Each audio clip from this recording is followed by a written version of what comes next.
bienvenue à tous. Je suis contente d'être avec vous ce matin. Je veux que vous gardiez en tête que je suis une étudiante de la parole de Dieu, comme vous. OK? Et ce qu'on va se partager ce matin, c'est quelque chose que le Seigneur a mis dans ma tête, des questionnements que j'avais depuis un petit bout de temps, puis que j'avais déjà pensé d'en parler, mais je trouvais que je n'avais pas assez approfondi là, le sujet. Fait qu'on va regarder ça ensemble ce matin, l'épouse de l'agneau. J'ai une question pour vous ce matin en commençant. Connaissez-vous l'expression « il est plus facile de sortir le gars de la campagne que de sortir la campagne du gars ». Je vois Richard à l'arrière qui nous fait un sourire. Lui, il connaît ça. C'est de notre époque, cette expression-là. Je vous dis ça ce matin parce que je trouve que ça illustre bien mon cheminement chrétien.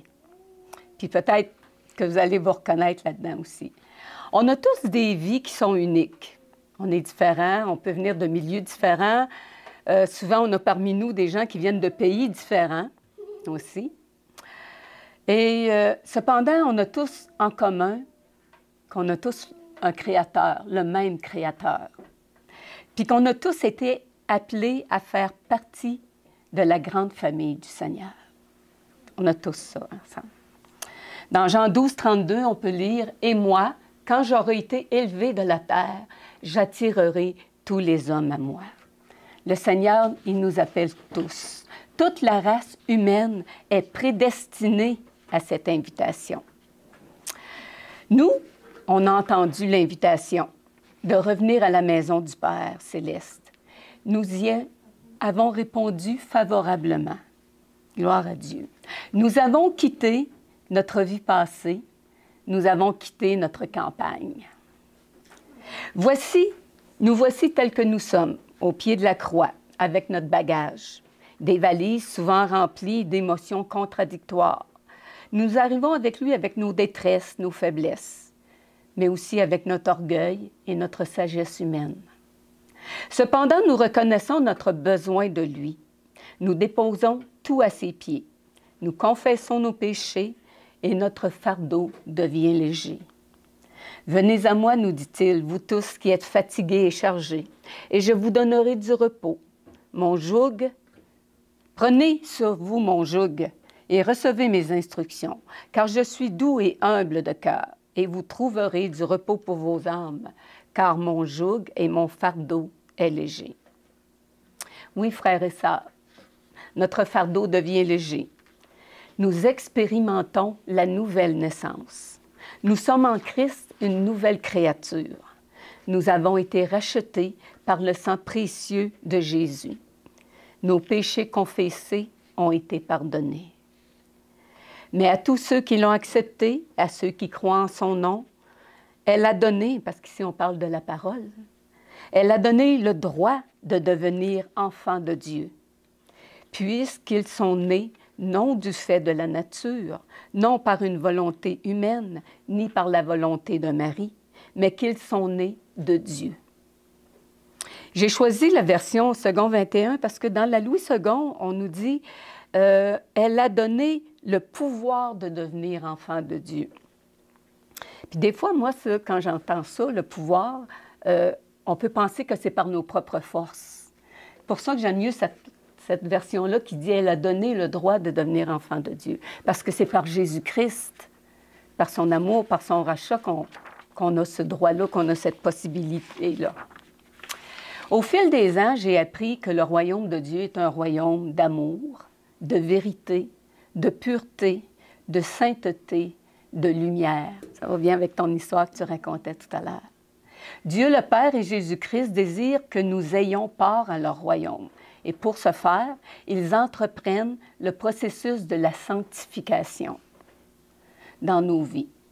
Étape primordiale dans la vie d'un chrétien, si on veut pouvoir faire partie de la grande famille de Dieu. Parce qu'il nous est dit dans 1 Corinthiens 6, 9, la première partie, « Ne savez-vous pas que les injustes n'hériteront point le royaume de Dieu? » Alors, si on reste dans nos injustices, on ne pourra pas faire entrer dans le royaume de Dieu.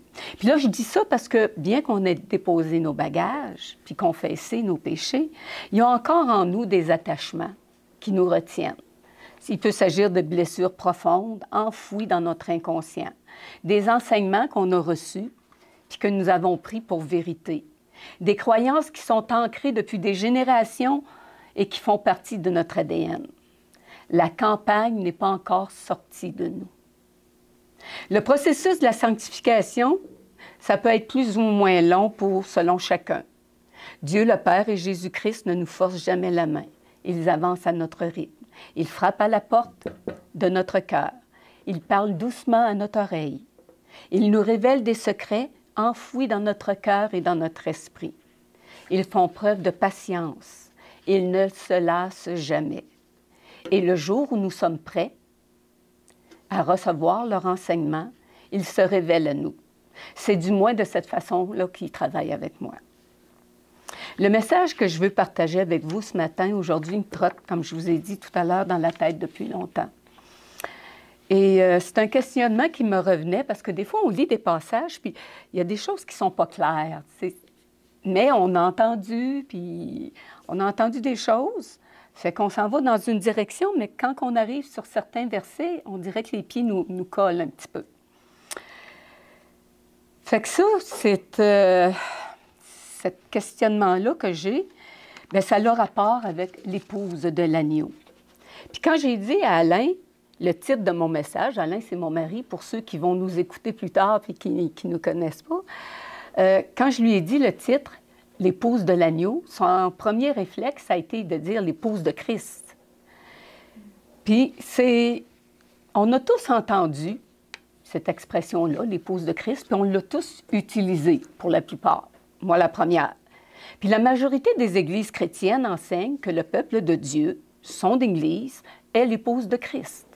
C'est quelque chose, moi, en tout cas, que depuis que je suis dans l'Église, que j'ai entendu. Mais j'aimerais qu'on aille voir ensemble, dans des Écritures, ce que Dieu nous dit, puis ce qu'il ne nous dit pas au sujet de son Église. Quels sont les attributs que Dieu accorde à son Église? Il ne faut pas perdre de vue que Dieu désire nous conduire dans toute la vérité. Puis qu'en apprenant à mieux connaître Dieu le Père, le Fils Jésus et le royaume, nous apprenons à mieux les aimer. On va commencer avec 1 Pierre 5, les versets 10 et 11. « Le Dieu de toute grâce qui vous a appelés en Jésus-Christ à sa gloire éternelle, après que vous aurez souffert un peu de temps, vous perfectionnera lui-même, vous affermira, vous fortifiera, vous rendra inébranlable.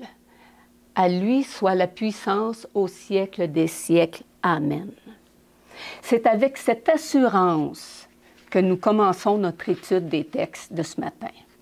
Je l'espère, ça va nous aider à comprendre la place que Dieu accorde à son Église dans son grand plan d'amour. Dans Luc 22, 27, il nous est dit « Car quel est le plus grand, celui qui est à table ou celui qui sert? N'est-ce pas celui qui est à table? Et moi, cependant, je suis au milieu de vous comme celui qui sert. » Ça, c'est le Seigneur Jésus qui disait ça. Il continue en disant dans Matthieu 20, 28, « C'est ainsi que le Fils de l'homme est venu, non pour être servi, mais pour servir et donner sa vie comme la rançon de plusieurs. » La parole nous révèle à maintes reprises notre rôle de serviteur. Nous sommes sauvés pour servir et donner sa vie. Et nous sommes invités à devenir serviteurs à l'image de notre Maître.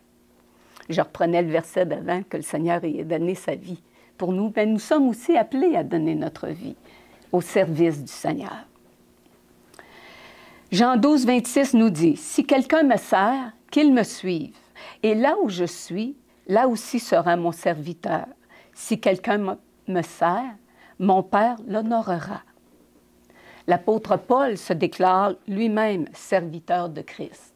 Dans Galates 1, le verset 10, il nous dit, « Et maintenant, est-ce la faveur des hommes que je désire ou celle de Dieu? Est-ce que je cherche à plaire aux hommes? Si je plaisais encore aux hommes, je ne serais pas serviteur de Christ. » C'est une bonne question à se poser à nous aussi, hein? Dans Marc, nous pouvons lire que les disciples de Jean et les pharisiens jeûnaient. Ils vinrent dire à Jésus, « Pourquoi les disciples de Jean et ceux des pharisiens jeûnent-ils, tandis que tes disciples ne jeûnent pas? »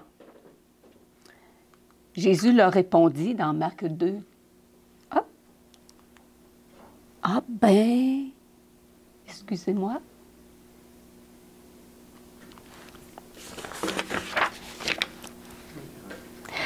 Je vais juste me réajuster. J'ai tourné trop vite. C'est bon.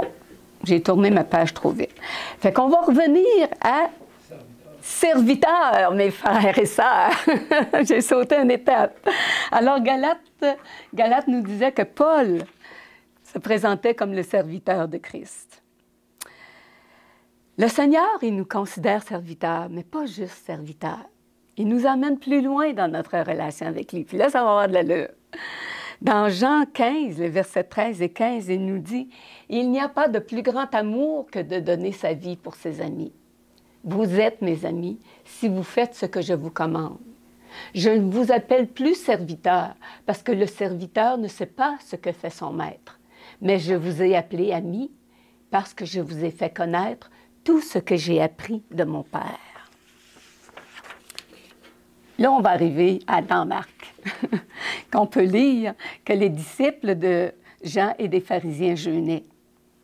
Puis là, ils sont venus voir Jésus, parce que comme on parlait ce matin, ils aimaient beaucoup essayer de piéger Jésus.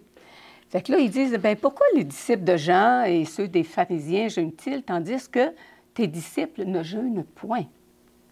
Alors, Marc 2,19, j'espère que c'est bien ça. Ouais! Jésus leur répondit, « Les amis de l'époux peuvent-ils jeûner pendant que l'époux est avec eux? Aussi longtemps qu'ils ont avec eux l'époux, ils ne peuvent jeûner. » Ici, nous sommes appelés les amis de l'époux. Tenez ça, gardez ça en tête. Alors que Jésus parle à la foule, un peu plus loin, là, je vous emmène dans différentes choses parce que j'ai un point qui va ressortir de tout ça. On est à une autre occasion que Jésus parle à la foule, puis là, on vient lui annoncer la visite de sa mère et de ses frères. Connaissant les intentions, pourquoi ils viennent le voir, Jésus répond dans Matthieu 12, 48 et 50, « Qui est ma mère et qui sont mes frères? » Puis, étendant la main sur ses disciples, il dit, « Voici ma mère, mon frère, ma sœur, ma mère. Celui qui fait, car quiconque fait la volonté de mon Père qui est dans les cieux, celui-là est mon frère, ma sœur et ma mère. »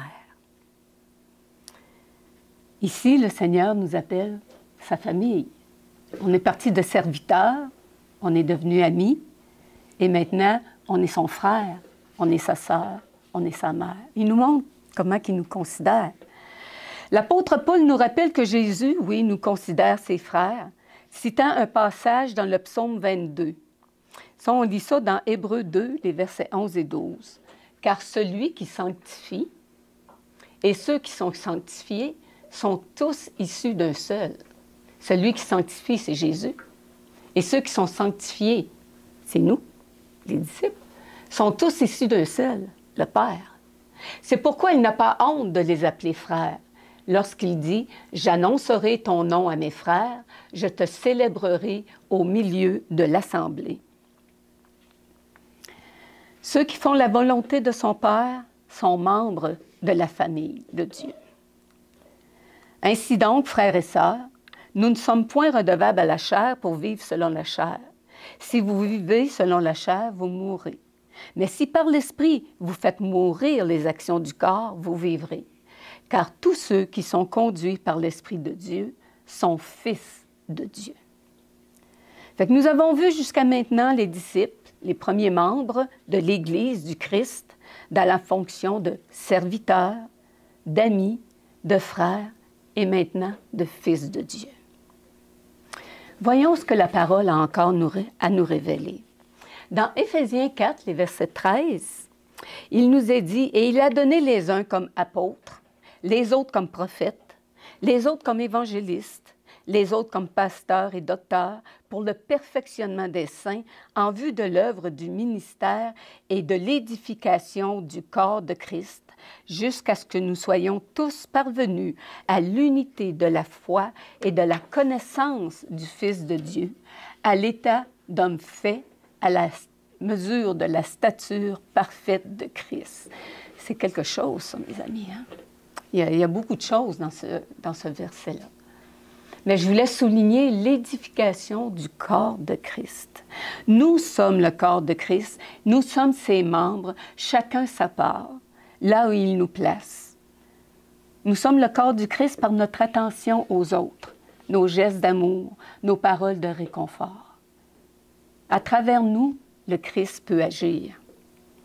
Dans Colossiens 1,18, il nous est dit que Christ, il est la tête du corps de l'Église. Il est le commencement, le premier-né d'entre les morts, afin d'être en tout le premier.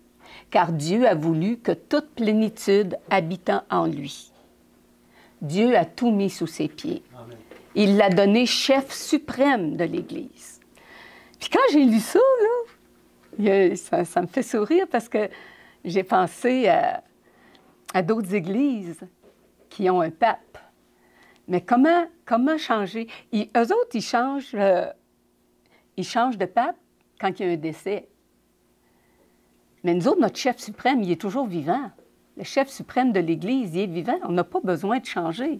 On n'a pas besoin d'un autre. C'est Jésus-Christ qui est notre chef suprême. Toujours. Pour toujours, à perpétuité. Il n'y aura jamais de fin à ça. Christ est toujours vivant. Dieu l'a ressuscité. On n'a pas besoin d'autre chef. Dans 1 Corinthiens 6, verset 19, il nous est dit aussi, « Ne savez-vous pas que votre corps est le temple du Saint-Esprit qui est en vous, que vous avez reçu de Dieu et que vous ne vous appartenez point à vous-même? » Avons-nous pleinement conscience de ce que ça implique? Moi, j'avoue que le Seigneur, il y a encore du travail à faire avec moi à ce niveau-là, d'être respectueuse de ce corps-là que oui, je vis dedans, mais il ne m'appartient pas. Cette vie-là que Dieu me prête est pour être à son service, que j'apprenne à faire sa volonté à lui et non pas mes désirs charnels à moi. C'est un cheminement. C'est un cheminement C'est ça la sanctification. C'est ça que la sanctification. Nous sommes son corps. Il fait de nous son temple. Dieu est bon. Dieu est bon parce qu'on est des pécheurs. On n'était rien. On était voués à mourir. Puis il est venu, son Fils est venu pour nous donner la possibilité de devenir son corps, de devenir le temple de l'Esprit de Dieu. L'amour de Dieu est infini. Approchez-vous donc de lui, Christ, pierre vivante, rejetée par les hommes, mais choisie et précieuse devant Dieu. Et vous-même, comme des pierres vivantes, édifiez-vous pour former une maison spirituelle, un sacerdoce, un saint sacerdoce, afin d'offrir des victimes spirituelles agréables à Dieu par Jésus-Christ.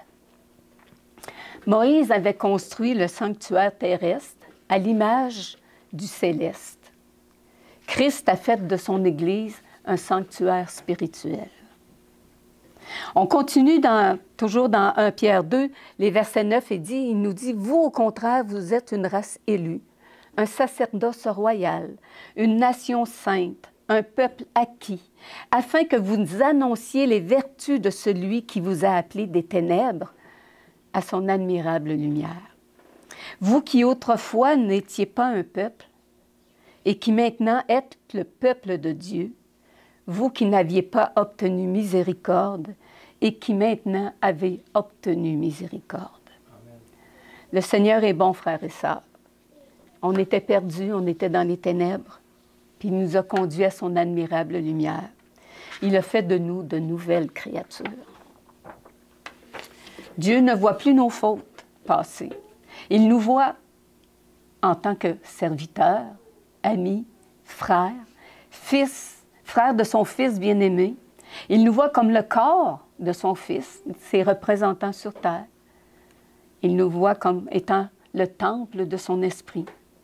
Nous sommes aussi des pierres vivantes pour former une maison spirituelle pour sa gloire.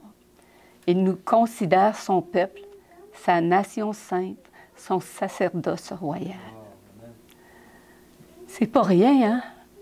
Nous sommes bénis, grandement bénis. Puis tout ça par les mérites de Jésus-Christ, notre frère, qui s'est fait notre frère. Amen. Je vous dis ça, là, puis ça me donne des frissons. Rendons gloire à Dieu pour son amour envers nous. Aimons-le. Il nous aime tellement. Dieu nous parle aussi de son Église sous l'image d'une femme. Dans les versets qui vont suivre, là, je vous propose d'entrer en profondeur, faire une étude un peu plus profonde dans le sens des textes en étudiant la justesse des certains mots utilisés. Ça pour qu'on se comprenne bien, c'est des versets que les pieds me collaient, comme je vous disais tantôt. Il y a des choses, des fois, qui me dérangeaient, que je ne comprenais pas bien, puis que là, j'ai été plus en profondeur. Puis j'ai découvert l'utilisation, comme on entend souvent des frères en avant parler, de Strong. Hein? Strong, puis on peut l'avoir. On est vraiment bénis parce qu'on est à une époque là, que sur Internet, on est capable d'avoir la Bible en plusieurs versions, puis on est capable d'avoir une Bible qui nous permet d'aller étudier les mots. Parce que la Louis II Strong, c'est pour ça d'ailleurs aujourd'hui, j'ai utilisé beaucoup les versets de Louis II pour vraiment aller chercher la référence qu'il y avait, le mot qu'il y avait. Ça nous permet d'aller voir les mots, le sens des mots, puis adapter au contexte aussi. Dans l'original. Oui, dans l'original. Alors, on va avancer, vous allez voir, dans Apocalypse 12, les versets 1, 6 et 17. Le verset 1, il nous dit « Un grand signe parut dans le ciel, une femme, enveloppée du soleil, la lune sous ses pieds et une couronne de 12 étoiles sur sa tête. » Quand on va avec la Louis II Strong, à chaque mot, là, il y aurait des petits chiffres comme ça à côté. OK? Puis quand on clique sur le petit chiffre, ça nous amène à une fiche. OK? À une fiche qui se trouve. Puis là, bien, celui-là ici, le mot d'origine, c'est Guinée. Je ne sais pas, c'est Guinée. Comment? Guinée. Guinée. Hey, on a le plaisir d'avoir une sœur grecque avec nous qui va pouvoir nous donner la bonne prononciation. Guinée. Alors, ici, le mot femme, le mot d'origine grecque, Guinée, est utilisé. Au verset 6, on a « Et la femme », toujours avec la même référence, « s'enfuit dans le désert où elle avait un lieu préparé par Dieu, afin qu'elle y fût nourrie pendant 1260 jours. Et le dragon fut irrité contre la femme, et il s'en alla faire la guerre au reste de sa postérité, à ceux qui gardent les commandements de Dieu et qui ont le témoignage de Jésus. » Il y a des études qui ont été faites là-dessus, déjà, et qui nous montrent que la femme qui est parlée ici, parce que c'est une prophétie, on parle de l'Église, on parle de l'Église de Christ. C'est l'Église de Christ qui est représentée. C'est elle qui s'est enfuie dans le désert. On a les 1260 jours, qu'on sait que c'est des années. Il y a plein d'études qui ont été faites à ce sujet-là. L'Église fidèle, on s'entend. On s'entend que ça, c'est l'Église fidèle de Dieu. Alors, on a remarqué qu'ici, le mot « femme », c'est la référence, c'est 1135, et le mot grec, c'est « Guinée ». C'est la femme fidèle. C'est la femme fidèle, on s'entend. Dans Apocalypse, mais le mot « femme », Richard, que ce soit l'infidèle ou la fidèle, le mot « femme », c'est la même référence. OK? Apocalypse 19, 7 et 8. « Réjouissons-nous et soyons dans l'allégresse et donnons-lui gloire, car les noces de l'agneau sont venues et son épouse s'est préparée et il lui a été donné se revêtir d'un fin lin éclatant, pur, car le fin lin, ce sont les œuvres justes des saints. » Là, si on regarde tout ça, on parle de l'Église, là. C'est de l'Église qu'on parle. Et pourtant, la référence, c'est le 1135, qu'on a vu tantôt que ça fonctionnait pour femmes. Là, je vous ai sorti un petit peu la fiche pour qu'on voie un peu de quoi qu'on parle. Alors, ici, on a toujours la même référence pour l'épouse qui est dans ce texte-là, mais on voit que la définition des mots, ce terme grec, peut être femme, épouse. Une femme de n'importe quel âge, vierge, mariée ou veuve. Ça peut être le mot épouse, une fonction. On a des textes, ils nous mettent des textes, parce que là, ils disent qu'il y a 219 fois que ça a été dit dans le Nouveau Testament, puis là, il peut y avoir plusieurs versets qui sont donnés. Je vous ai marqué Matthieu 1,20, qui nous donne ici ta femme, Guinée. Dans Marc 12,19, on parle d'une veuve et on utilise Guinée. Puis j'aime beaucoup le Apocalypse 21,9 qui nous dit « Puis un des 7 anges qui tenait les 7 coupes remplies des 7 derniers fléaux, et il m'adressa la parole disant « Viens, je te montrerai l'épouse, Nomphée, 35-65, la femme de l'agneau, Guinée, 11-35. » Fait que là, on voit ici qu'il y a une différence entre l'épouse et la femme. Je me suis permis, dans le contexte, vu que de « Réjouissons-nous et soyons dans l'allégresse et donnons-lui gloire, car les noces de l'agneau sont venues » et son épouse s'est préparée, de regarder si on utilisait le mot « Guinée », si on utilisait « femme », est-ce que ça serait possible que ce soit comme ça aussi? « Réjouissons-nous et soyons dans l'allégresse et donnons-lui gloire, car les noces de l'agneau sont venues et sa femme, son Église, s'est préparée et il lui a été donné de se revêtir d'un fin lin éclatant, pur, car le fin lin, ce sont les œuvres justes des saints. » Ça ne serait pas mauvais comme traduction. Ça ne serait pas mauvais. Hein? Ça aurait pu être ça, la traduction. 2 Corinthiens 11,2. Il nous dit « Car je suis jaloux de vous, d'une jalousie de Dieu, parce que je vous ai fiancé. » La fiancée, c'est avant le mariage. Il y a une continuité. Le code, c'est 718. À un seul époux, code 435, pour vous présenter à Christ comme une vierge pure. OK? Car je suis jaloux de vous, d'une jalousie de Dieu, parce que je vous ai fiancé à un seul époux pour vous présenter à Christ comme une vierge pure. Là, il y a deux choses que j'aimerais qu'on aille voir. Dans le mot d'origine Strong 718, armozo, ce terme traduit par fiancé. Ça, il est utilisé une seule fois dans la Bible, dans le Nouveau Testament. Ce terme grec peut être traduit en français par fiancé. Ils ont bien marqué peut-être. La définition, c'est joindre, ajuster ensemble. Le charpentier assemblant ensemble poutres et planches pour construire une maison. Mais si on ramène ça, ça peut se joindre à quelqu'un. Par exemple, épouser la fille de quelqu'un. Dans la Bible Osterwald de 1881, le mot « fiancé », « je vous ai fiancé », était le mot « je vous ai uni » à son époux. OK? Je vous ai uni à un seul époux. On va aller voir maintenant un seul époux. 435, le code. Ce terme aussi peut être traduit en français par époux, homme, mari, gens. Dans les définitions, puis là, il dit la Louis II, regardez, ils s'en servent à plusieurs sauces, là. Époux, homme, mari, gens, lépreux, ceux, éthiopiens, incirconcis, délégués. C'est toujours le même mot, anir. Anir. Merci. Hey, je suis gâtée ce matin.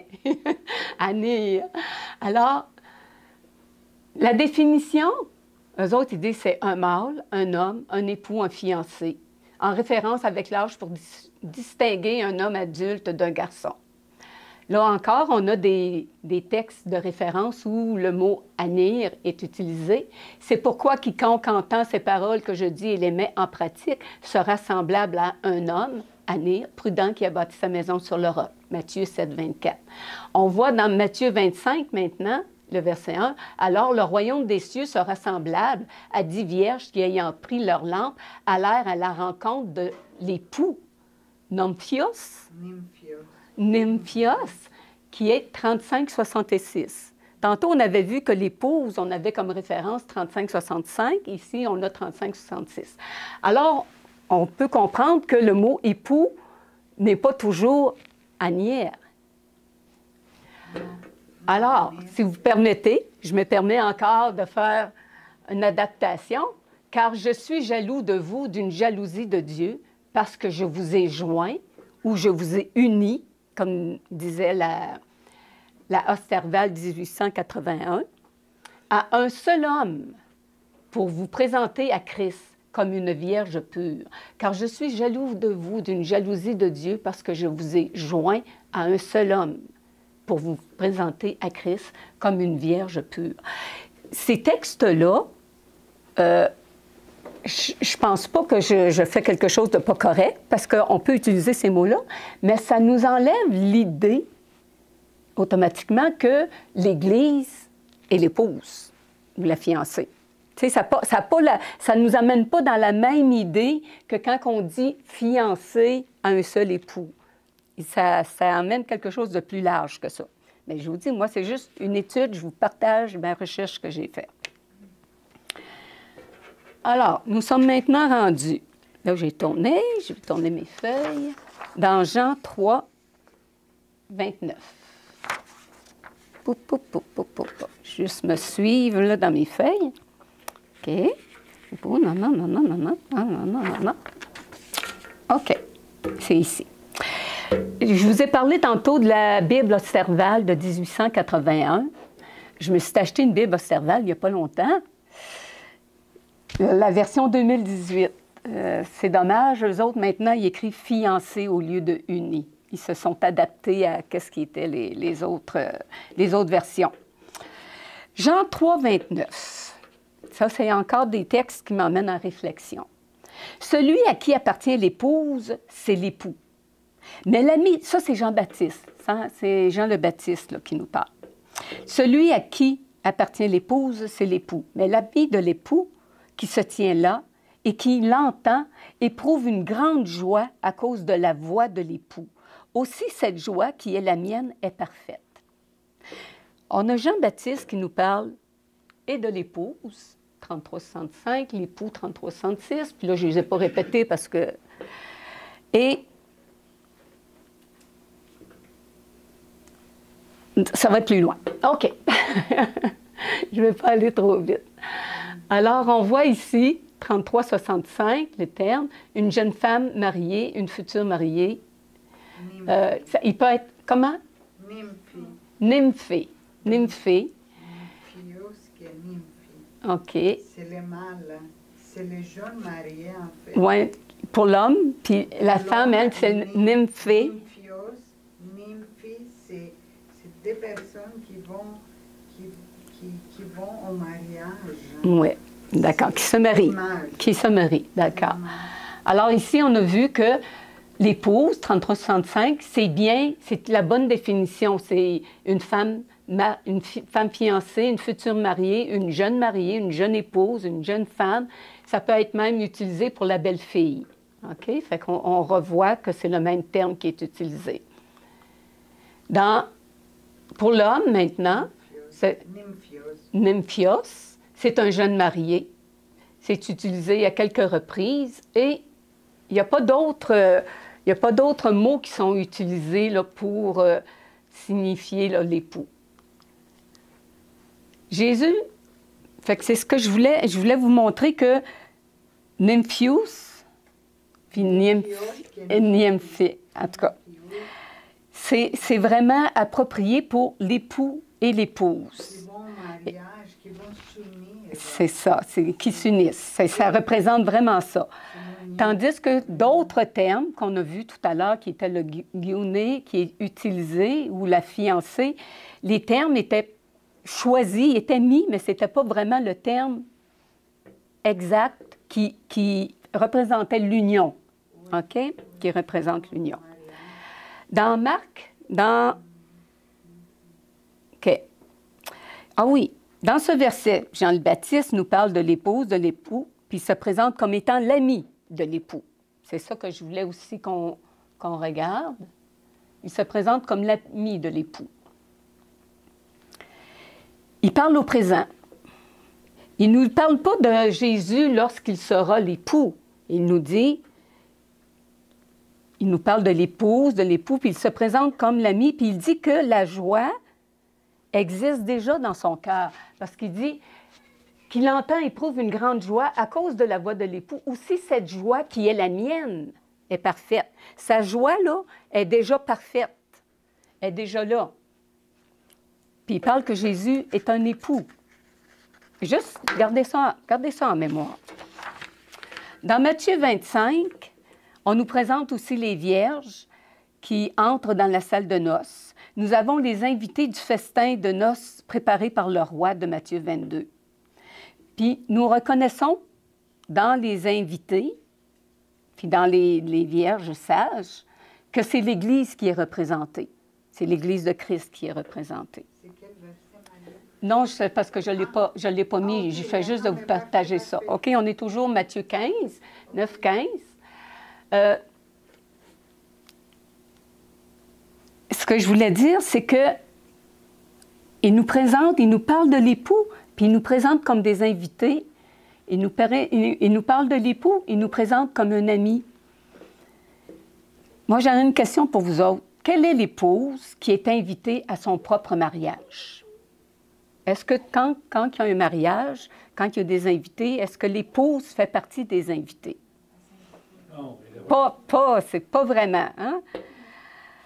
Jésus nous éclaire, OK? On va essayer d'aller un petit peu plus loin. C'est toutes des réflexions que je me suis posées puis que je vous emmène. Jésus nous éclaire en ce qui concerne le mariage dans l'avenir de son peuple. Puis je trouve intéressant, on en a parlé ce matin dans l'étude, les Sadducéens qui ne croient pas en la résurrection essaient de piéger Jésus en lui demandant au sujet de la femme qu'il avait épousée, 7 frères, de qui elle serait l'épouse à la résurrection. Vous avez déjà élaboré ça ce matin.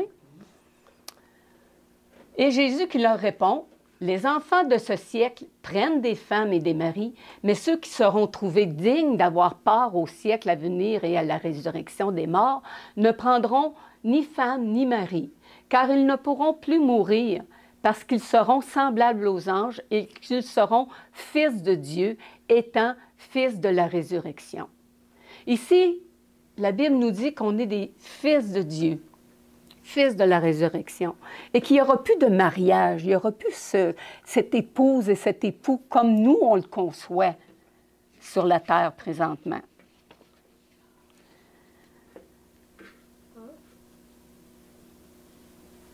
La Bible, elle ne mentionne pas l'Église de Christ. Moi, j'ai lu tous les textes que j'ai lus. L'Église de Christ est constituée d'hommes, de femmes, mais il n'y a aucun endroit, à part les 2 textes qu'on a regardés tantôt, qu'on a décortiqués, qui présentent l'Église comme étant l'épouse. Les Écritures n'utilisent même pas l'expression « l'épouse de Christ ». Ça nous vient de où, ça, l'épouse de Christ? Parce qu'il n'y a pas un endroit dans la Bible, en tout cas, si vous le trouvez, dites-moi-le, que c'est mentionné l'épouse de Christ. On a vu tantôt, par exemple, l'épouse de l'agneau. Oui. On va te présenter, puis l'épouse de l'agneau. Ça, on a vu ça. Il semblerait que cette expression-là soit venue suite au célibat des prêtres qui se marient avec l'Église et les religieuses qui se disent l'épouse de Christ. Ça, j'ai déjà entendu ça, des religieuses qui disent « Moi, j'ai épousé Christ, je suis l'épouse de Christ. » Oui. Si l'Église, disons, si l'Église n'est pas l'épouse, alors qui est l'épouse? Parce que là, on a vu qu'on est plusieurs choses. Dieu nous identifie comme plusieurs choses, là. Hein? C'est un petit peu... On a vu qu'on était... On a vu qu'on était serviteurs, amis, frères, fils de Dieu, corps de Christ, temple du Saint-Esprit, des pierres vivantes, maison spirituelle, sacerdoce royal, une nation sainte, un peuple acquis. On est des invités, mais il ne nous a pas mentionné qu'on était l'épouse. Parce que les endroits où on a vu que ça pouvait être ça, le mot utilisé d'origine avait une autre signification aussi qu'on pouvait mettre à la place. Dans Galates 4, les versets 22 et 26, il nous est dit « Car il est écrit qu'Abraham eut 2 fils, un de la femme esclave et un de la femme libre. Mais celui de l'esclave naquit selon la chair, et celui de la femme libre naquit en vertu de la promesse. Ces choses sont allégoriques, car ces 2 femmes sont 2 alliances. L'une du mont Sinaï, enfantant pour la servitude, c'est Agar, car Agar, c'est le mont Sinaï en Arabie, et elle correspond à la Jérusalem actuelle qui est dans la servitude avec ses enfants. Mais la Jérusalem d'en haut, c'est notre mère. Ils disent, wow, c'est notre mère. Attends un petit peu, on va aller voir qu'est-ce que ça dit. La Strong 3384, qui est mis pour ce mot-là. Mitir. Mitir, merci. Mitir, c'est comme maman. C'est ça. Ce terme grec peut être traduit par mère, naissance, définition une mère, mais ça peut être aussi une métaphore, la source de quelque chose, la terre maternelle. Là, on dit que bon, c'est utilisé 85 fois, puis on voit les différents livres dans lesquels c'est écrit.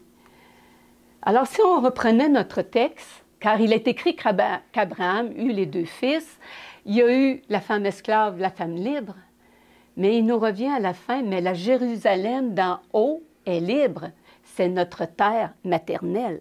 Ça aurait pu être ça aussi, que c'est notre terre maternelle, c'est notre origine, c'est notre point.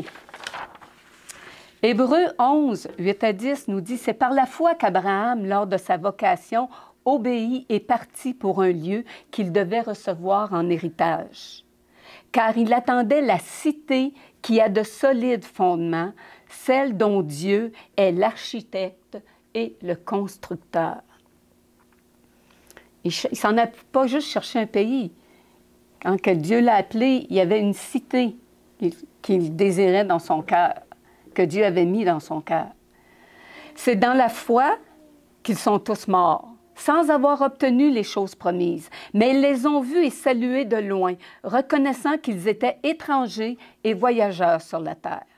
Ceux qui parlent ainsi montrent qu'ils cherchent une patrie. Mais maintenant, ils en désirent une meilleure, c'est-à-dire une céleste. C'est pourquoi Dieu n'a pas honte d'être appelé leur Dieu, car il leur a préparé une cité. Amen. Apocalypse 21, verset 9, qu'on avait lu au tout début, mais on va continuer avec le verset 10.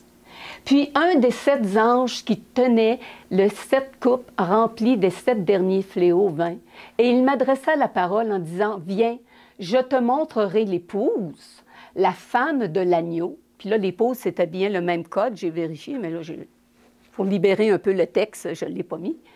Et il me transporta en esprit sur une grande et haute montagne, et il me montra la ville sainte, Jérusalem, qui descendait du ciel d'auprès de Dieu, ayant la gloire de Dieu.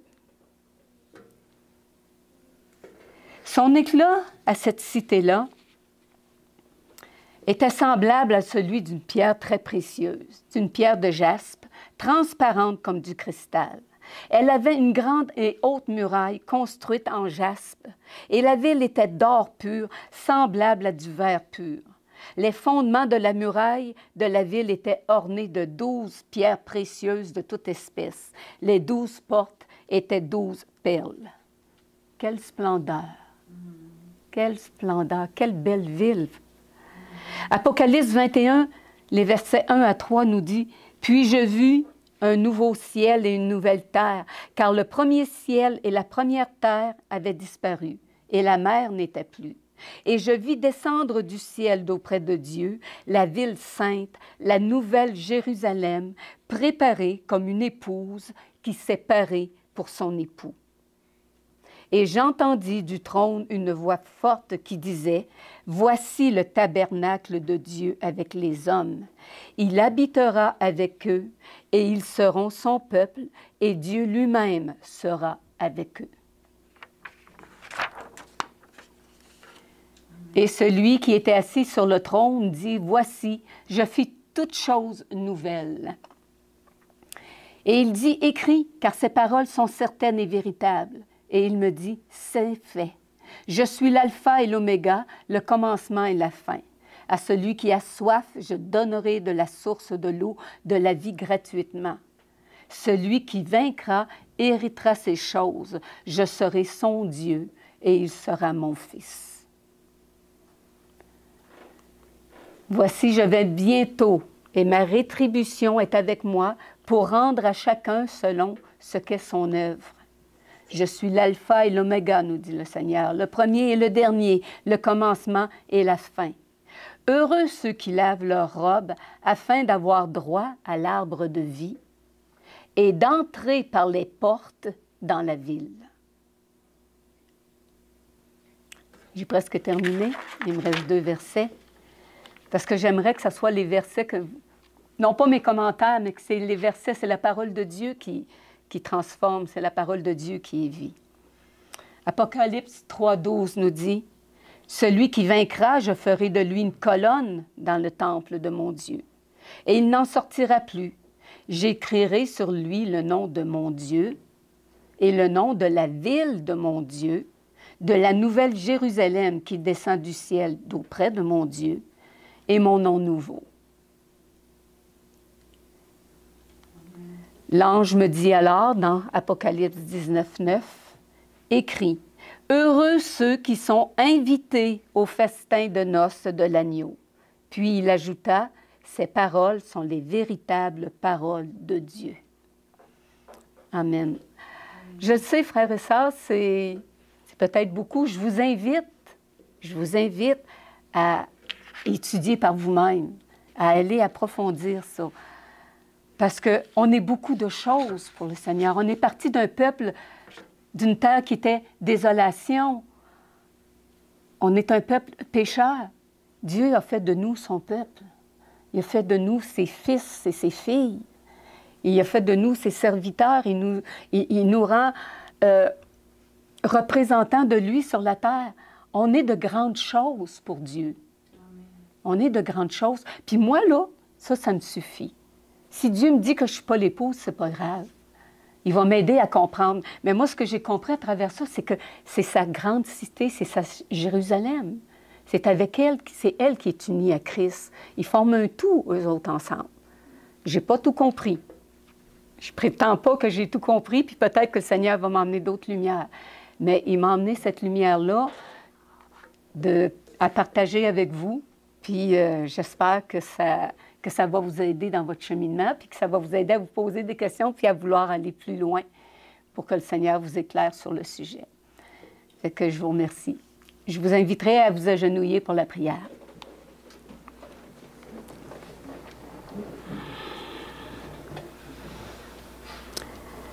Seigneur notre Dieu, tu es un grand Dieu et on a tellement à apprendre. On a tellement de choses, Seigneur, que parfois on croit comprendre. Mais, Seigneur, ce qui est important, c'est ce que toi, tu veux dire dans ta parole, et non pas ce qu'on en a compris. Seigneur, accorde-nous ton esprit. Accorde-nous ta sagesse afin que nous puissions, à travers les mots qui ont été donnés et que des hommes ont écrits de ta part, que nous puissions te lire, toi, avoir ta pensée, et puis pouvoir, Seigneur, t'aimer et t'adorer de la bonne façon. Toutes ces choses, Seigneur, nous te les demandons par les mérites de ton Fils Jésus. Amen. Amen.